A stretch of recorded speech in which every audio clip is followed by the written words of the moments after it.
Halo, apa kabar pemirsa? Senang sekali saya Wiki Adrian kembali menjumpai Anda dalam program Market Review, program yang akan membahas berbagai macam isu penggerak pasar modal Indonesia. Live streaming kami dapat Anda saksikan di www.idxchannel.com dan pemirsa inilah Market Review selengkapnya. Ya, e-commerce diperkirakan menjadi salah satu industri yang moncer di tengah pandemi virus corona. Sejumlah proyeksi mengatakan tahun ini e-commerce bahkan bisa tumbuh pesat mencapai double digit.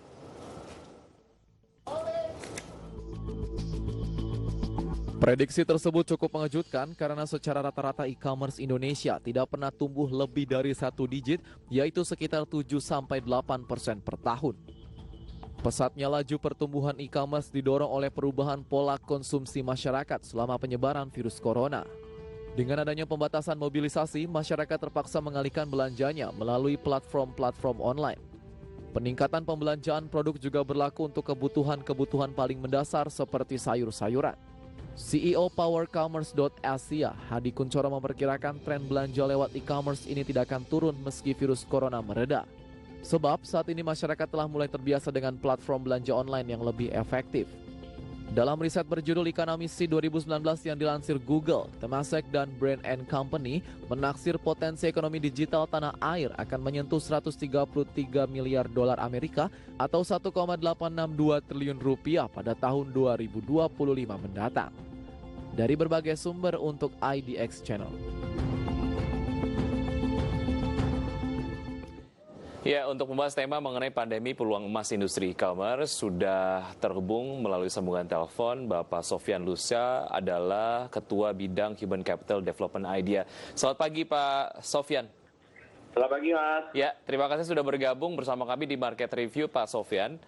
Bicara mengenai tema hari ini mengenai pandemi menjadi sebuah peluang emas untuk teman-teman industri e-commerce. Sejauh ini sudah terbaca growth-nya Pak Sofyan?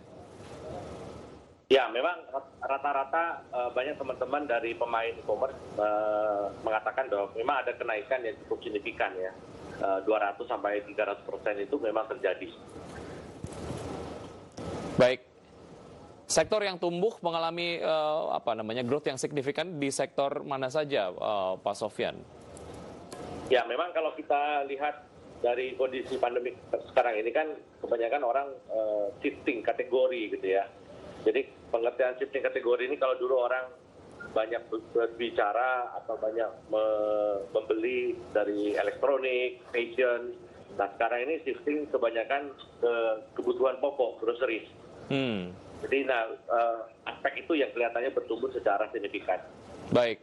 Ya, bicara mengenai bagaimana sebetulnya ini menjadi sebuah pola pergeseran lah ya dari pola konsumsi masyarakat pada saat menggunakan platform e-commerce. Bagaimana sebetulnya teman-teman membaca ini dan bagaimana memitigasi ini, artinya ketika permintaan naik, servis juga kemudian akan terus diberikan kepada konsumen. Ya, e-commerce ini ya perlu saya jelaskan juga sebenarnya bukan mengambil advantage dari pandemi ini sebenarnya. Justru dengan adanya e-commerce ini menjadi way out, menjadi solusi. Di saat orang-orang tidak bisa keluar berbelanja secara fisik gitu ya. Nah e-commerce ini menjadi salah satu solusi. Jadi sebenarnya memang bisnis model di e-commerce itu tidak ada yang berubah, tidak juga bisa dikatakan memanfaatkan dari kondisi pandemik seperti ini yang banyak diberitakan oleh media juga gitu ya. Justru kita meyakini bahwa ini sebagai solusi yang tepat untuk membantu pemenuhan kebutuhan pokok dari masyarakat. Ya, sejauh mana growth yang tadi terbaca menurut informasi yang masuk ke Idea bahwa growth-nya ini pada saat pandemi gitu ya bisa mencapai 200 hingga 300%. Sejauh mana ini turut juga mempengaruhi pertumbuhan e-commerce di tahun 2020 secara full year, Pak Sofyan? Ya jelas, memang kita ada pertama Ramadan dan Lebaran ini biasanya memang transaksi lebih intensif gitu ya. Setiap tahun kita juga bisa melihat di situ. Kemudian juga ada Harbolnas, nanti kita tunggu dari Harbolnas. Tetapi yang jelas memang tahun ke tahun memang kenaikannya cukup signifikan. Dan kalau kita lihat dibandingkan dengan pertumbuhan e-commerce dunia, memang mencatat 78% kenaikan atau pertumbuhan di Indonesia itu menjadi yang tertinggi di kawasan Asia. Baik, ya apa sih yang sebetulnya membuat growth dari e-commerce di Indonesia menjadi satu growth yang paling tinggi jika dibandingkan dengan negara-negara lainnya? Apakah memang secara pola pergeseran masih kemudian terjadi dan secara market masih terus tumbuh, belum mature gitu, dan ini menjadi sebuah hal yang memang dirasakan oleh teman-teman e-commerce? Ya memang kalau kita berbicara e-commerce ini kita berbicara ekosistem. Nah kalau kita bicara ekosistem di Indonesia ini kalau kita lihat penetrasi internet itu tahun demi tahun menunjukkan growth yang cukup menggembirakan. Jadi internet usernya bertambah. Kita tahu 60% itu penduduk Indonesia sudah terkoneksi internet. Kemudian trust dari masyarakat terhadap e-commerce juga semakin menunjukkan hal yang positif. Ditambah lagi juga dengan logistik, regulasi dari pemerintah juga support. Ditambah lagi UMKM yang sekarang sudah going digital. Jadi aspek-aspek ini yang menumbuhkan ekosistem e-commerce Indonesia itu menjadi lebih cepat berkembangnya dibandingkan dengan negara lain. Baik, bagaimana kolaborasi-kolaborasi yang sudah dibangun antara teman-teman e-commerce dan juga teman-teman industri fintech juga ini sebetulnya mendukung pertumbuhan dari e-commerce yang sangat signifikan ini, Pak Sofyan? Ya memang salah satu karakteristik dari e-commerce itu kan memang kolaborasi gitu ya. Jadi bis modelnya baik marketplace gitu ya, online retail, daily deals atau classified ad itu memang sekarang ini berkolaborasi dengan fintech. Nah, fintech ini hadir juga melihat celah bahwa ada satu opportunity yang dimunculkan selain dengan institusi perbankan secara formal ini, sehingga mereka bisa mempercepat pertumbuhan khususnya dari segi financial, ya, jadi digital money dan seterusnya. Ya, karena ada berbagai macam kemudahan yang dirasakan oleh masyarakat ketika bertransaksi menggunakan berbagai macam aplikasi fintech gitu ya. Oke, bagaimana penyesuaian yang dilakukan oleh teman-teman platform e-commerce pada saat pandemi? Misalnya ada SOP-SOP yang diberlakukan dalam hal package handling dan lain sebagainya. Kita akan lanjutkan usai jeda berikut ini Pak Sofyan. Tetap di Market Review, kami akan segera kembali. Baik.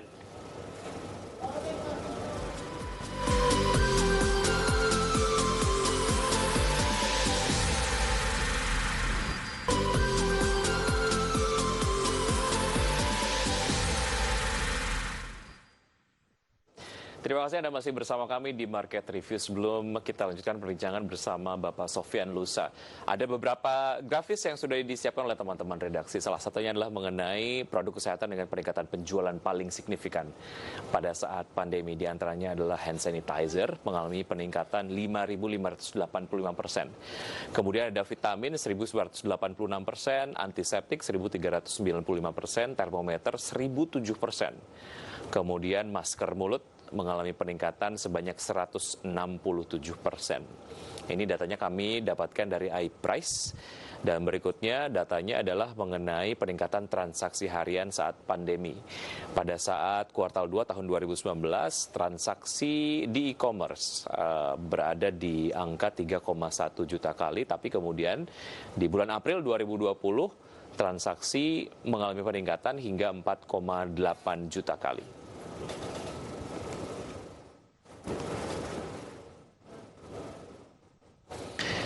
Ya, kembali bersama Pak Sofyan Lusa, Ketua Bidang Human Capital Development dari IDEA. Tadi sempat saya tanyakan mengenai bentuk perubahan ataupun penyesuaian SOP ketika memasuki masa pandemi dari teman-teman platform e-commerce. Apa saja yang dilakukan, Pak Sofyan? Ya, yang jelas pertama adalah kita mengenal biasanya ada COD ya, cash on delivery. Nah, ini kelihatannya yang semakin hari itu akan hilang gitu ya. Jadi orang banyak bertransaksi dengan pembayarannya melakukan e-money atau digital money. Nah, yang kedua memang terkait dengan logistik. Nah, logistik ini prinsipnya kita mengikuti dari aturan dari PSBB gitu ya. Jadi misalkan bagaimana menjaga higienis dari barang yang akan dikirim, kemudian penyampaiannya, pengirimannya sampai dengan delivery kepada konsumen.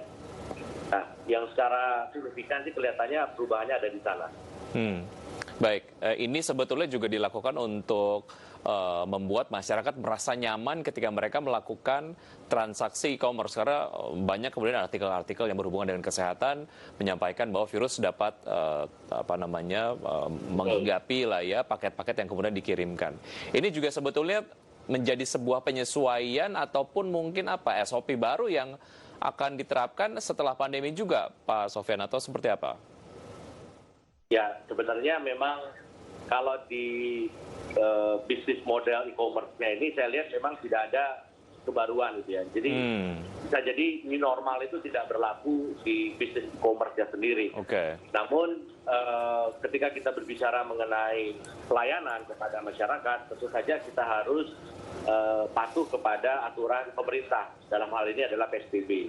Yeah. Nah, dari situlah kita akan menyesuaikan gitu ya, bagaimana caranya kita bisa sesuai dengan aturan yang sudah ditetapkan, tetapi tetap menjaga profesionalisme dari e-commerce tersebut. Baik, tadi kita sudah tampilkan beberapa produk kesehatan dengan peningkatan penjualan paling signifikan sampai dengan ribuan persen permintaannya, Pak Sofyan, dan kita juga kemudian sempat melihat terjadi peningkatan harga yang sangat-sangat ekstrim terhadap produk-produk kesehatan. Ada juga tindakan yang dilakukan oleh teman-teman e-commerce, artinya ada upaya supaya memang peningkatan harga secara ekstrim ini nggak terjadi. Nah, waktu itu efektivitasnya seperti apa dan apa yang dilakukan supaya ya nggak terjadi si pergerakan harga yang sangat ekstrim ini? Ya memang di saat pandemi seperti ini yang kita butuhkan memang rasa empati yang lebih tinggi gitu ya terhadap masyarakat. Nah, idea jelas mendukung dari pemerintah bagaimana caranya menekan atau menghimbau dari para toko-toko gitu ya, seller untuk tidak menjual harga-harga di luar dari batas kewajaran gitu ya. Dan itu kami terus melakukan sosialisasi kepada para seller atau para toko itu. Nah, memang salah satu concern kami adalah saat sekarang ini kan orang berubah menjadi hal kebutuhan need gitu ya, barang-barang yang pokok untuk kehidupan sehari-hari gitu ya. Nah, kalau misalkan tadi yang disebutkan bahan-bahan rumah kebutuhan pokok ditambah dengan kesehatan itu menjadi tinggi, nah ini masyarakat jadi tidak terjangkau, itu menjadi hal yang perlu kami pantau terus-menerus. Ya, tingkat compliance-nya dari partner yang bekerja sama dengan platform e-commerce seperti apa? Ketika misalnya ada partner dari e-commerce yang kemudian menyampaikan ataupun memberikan harga dengan peningkatan yang sangat-sangat tinggi, itu seperti apa? Ketika misalnya dari pengelola e-commerce ataupun yang memiliki e-commerce ini menyampaikan bahwa sebaiknya tidak dilakukan peningkatan harga yang sangat-sangat signifikan. Ya memang secara statistik belum ada berapa jumlah secara persisnya. Tetapi tanpa ada pandemi ini pun memang komplain terhadap pelayanan e-commerce itu pasti ada lah. Ya. Nah, jadi tapi prinsipnya adalah khusus untuk pandemik ini memang kita memberikan perhatian lebih karena ini sifatnya adalah sesuatu hal yang terjadinya wabah yang menimpa seluruh dunia gitu ya. Yeah. Jadi kita pastikan bahwa layanan e-commerce itu bisa menjadi way out atau solusi dengan kondisi seperti ini. Ya, prinsipnya seperti itu. Baik. Pak Sofyan, ada beberapa peningkatan untuk kebutuhan barang-barang yang memang belum ada di Indonesia. Artinya, kalaupun memang ada di Indonesia, tapi selera masyarakat masih katakanlah menyukai barang-barang yang diimpor. Tapi negara-negara supplier banyak yang memberlakukan lockdown pada saat pandemi. Sejauh mana ini memberikan pengaruh juga pada dinamika dari e-commerce selama pandemi ini? Ya, ini bisa jadi dikatakan sebagai blessing juga untuk UMKM yang ada di Indonesia. Jadi kami sangat mendorong UMKM itu dengan segala produk-produknya itu untuk go digital gitu ya. Nah, artinya kita bisa memenuhi pasar dengan produk-produk UMKM. Nah, sehingga UMKM ini benar-benar bisa memberdayakan adanya teknologi ini untuk kesejahteraan mereka. Nah, ini proses ini sekarang ini sedang digalakan oleh semua ekosistem stakeholder yang ada di dalam e-commerce Indonesia. Baik, apa yang diharapkan dari teman-teman UMKM supaya dapat betul-betul memanfaatkan chance ini, Pak Sofyan? Karena ya seperti yang Anda tadi sampaikan bahwa ini menjadi blessing in disguise untuk teman-teman UMKM untuk memenuhi kebutuhan yang ada di masyarakat gitu. Apa yang diharapkan? Ya memang kalau kita lihat UMKM itu kan memang paling kecil itu adalah mikro kecil yang jumlahnya memang mendominasi. Nah tentu saja ini terkait dengan literasi digital mereka. Ini yang menjadi tantangan tersendiri gitu ya. Jadi bagaimana kita melakukan literasi sehingga mereka bisa menggunakan teknologi ini untuk menjual. Jadi sederhananya misalkan bagaimana mengambil foto, kemudian bagaimana mengupload, bagaimana memberikan konten, dan seterusnya. Nah, jadi poinnya adalah literasi digital ini memang harus menjadi kata kunci untuk shifting digital dari UMKM yang offline menjadi online. Baik, kita masih ada satu segmen Pak Sofyan, kita akan lanjutkan usai jeda berikut ini, dan pemirsa tetap di Market Review saja, kami akan segera kembali.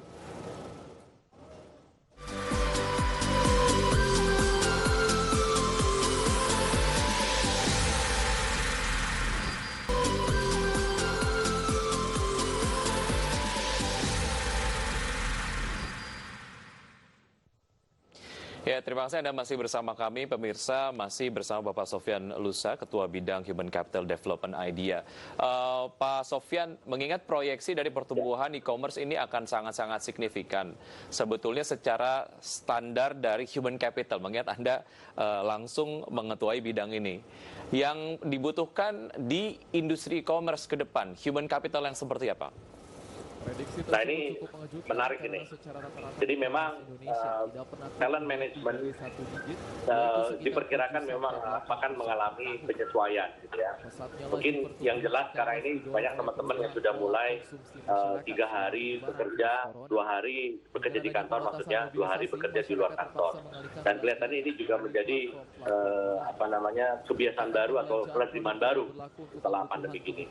Nah yang kedua, ya kita juga melihat juga perusahaan mungkin perlu memerlukan restrukturisasi terkait dengan bagaimana proses jadi di SOP yang ada di dalam perusahaan. Jadi mulai dari katakanlah misalkan hubungan dengan vendor, hubungan dengan customer, tentu saja secara surat menyurat gitu ya, invoicing, penagihan dan seterusnya itu juga akan mengalami perubahan. Dan cara mengukur prestasi pun karyawan juga akan mengalami penyesuaian gitu ya. Jadi kita tahu tentu saja ada berbeda ketika mereka bekerja berdasarkan virtual base dengan yang secara face to face itu tentu saja performance appraisal dari setiap karyawan itu juga akan mengalami penyesuaian ke depan. Jadi kira-kira gambarnya seperti itu. Oke, ya ujung-ujungnya ini akan berdampak pada quality dari service yang terdeliver kepada customer gitu ya? Betul, betul. Baik, pada saat penerapan PSBB banyak yang bekerja dari rumah. Sejauh mana ini memberikan pengaruh juga pada operasional platform e-commerce yang ada di Indonesia, Pak Sofyan? Nah, tadi saya sempat singgung bahwa sebenarnya platform e-commerce pada dasarnya sudah mengedok secara virtual, gitu ya. Jadi memang bekerjanya memang sudah tidak bertemu orang, gitu ya, ubiquitous di mana saja, kapan saja, tanpa ada terbatas waktu dan teritorial. Jadi sebenarnya tidak banyak perubahan kalau di dalam bisnis e-commerce-nya sendiri, gitu ya. Jadi memang sebelum adanya pandemi ini pun memang prosesnya seperti itu.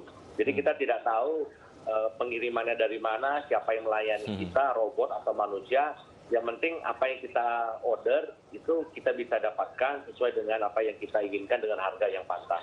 Sepanjang itu terjadi, maka e-commerce itu akan terus berjalan. Ya, bukan tidak mungkin nanti banyak kemudian kantor-kantor yang kontraknya tidak diperpanjang karena mungkin banyak platform-platform e-commerce melihat efektivitas pada saat work from home gitu ya. Betul, betul. Oke, ya pertumbuhan dari e-commerce ini akan terus terjadi sampai dengan tahun 2025. Setelah itu juga mungkin akan ada proyeksi-proyeksi baru soal growth e-commerce di Indonesia. Apa yang bisa diantisipasi ataupun hal yang bisa diakomodir supaya growth itu betul-betul dapat dimanfaatkan oleh seluruh stakeholders e-commerce di Indonesia? Nah, ada satu stigma yang mengatakan bahwa e-commerce ini sebenarnya menguntungkan barang-barang import gitu ya. Nah, itu yang kita mesti harus patahkan stigma itu dengan cara yaitu tadi bagaimana kita memberikan literasi digital kepada UMKM sehingga kita betul-betul bisa memberdayakan para UMKM itu untuk bisa menggunakan platform e-commerce ini untuk mereka bisa bertransaksi. Nah, tentu saja kita juga harus melihat regulasi pemerintah ini sekarang kan sudah sangat mendukung gitu ya. Banyak hal yang sudah dilakukan memberikan kemudahan-kemudahan dari gerakan-gerakan digitalisasi itu sudah banyak sekali. Nah, ini kita harapkan ini menjadi gerakan nasional bersama sehingga betul-betul yang tadi dikatakan supaya e-commerce itu dapat dirasakan atau mensejahterakan masyarakat semua. Oke, ini adalah menjadi sebuah belantara persaingan yang akan tight sekali Pak Sofyan karena gedenya kue dari pasar e-commerce ini disadari oleh banyak pemain gitu ya. E-commerce seperti apa yang akan bertahan di belantara persaingan ini? Ya, kalau tadi saya sempat singgung bahwa model bisnis dari e-commerce ini kan ada yang disebut dengan marketplace gitu ya. Kemudian ada yang online retail. Kemudian ada namanya daily deal sama dengan yang classified ad, iklan baris itu. Nah, memang persaingan di antara bisnis model ini menyebabkan mereka kadang-kadang harus melakukan hybrid gitu ya. Jadi kolaborasi. Jadi bagaimana mereka bisa menyusun, mereka bisa merancang secara strategik bisnis mereka itu yang membuat mereka bisa menjadi unggul. Nah, persaingan tetap sama.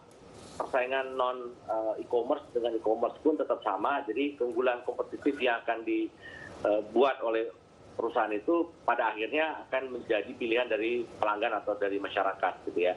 Baik. Nah, kalau saya melihat sih kolaborasi yang benar-benar strategik yang tadi itu yang menyebabkan mereka bisa unggul. Tadi seperti Mas bilang dengan fintech misalkan gitu ya. Nah, itu salah satu yang bisa menjadi faktor-faktor penting ke depan. Baik, Pak Sofyan, terima kasih sudah bergabung bersama kami dalam Market Review. Sukses untuk e-commerce di Indonesia dan yang paling penting adalah bagaimana sebetulnya ini dapat menjadi platform ataupun etalase untuk produk-produk UMKM Indonesia supaya kesejahteraannya merata gitu ya.